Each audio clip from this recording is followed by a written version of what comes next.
Après le verdict de la haute cour dans le procès de Paul Rusesabagina et de ses co-accusés, le ministère public et la défense ont été jetés appel devant la cour d'appel. Dans ses motifs d'appel, le ministère public a expliqué que Paul Rusesabagina et ses co-accusés, membres des groupes MRCD-FLN, ont écopé des peines légères ne correspondant pas à la gravité des crimes pour lesquels ils étaient poursuivis. D'autre part, les accusés ont indiqué que leur coopération avec la Cour devait leur servir plutôt de circonstances atténuantes.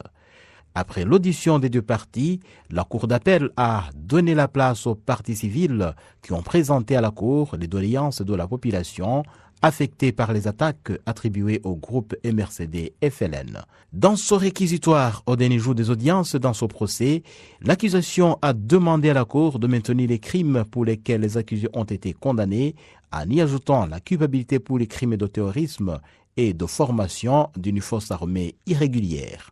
En particulier pour Rusesabagina, condamné initialement à 25 ans d'emprisonnement, l'accusation demandait à la Cour de le condamner à perpétuité pour soutien au terrorisme. L'accusation a également requis la perpétuité contre Marc Nizeimana, condamné à 20 ans d'emprisonnement par la haute cour, alors qu'elle a requis 25 ans de réclusion contre Nsabimana Kaliste Sankara, condamné initialement à 25 ans d'emprisonnement. La cour d'appel rendra son verdict le 21 mars prochain.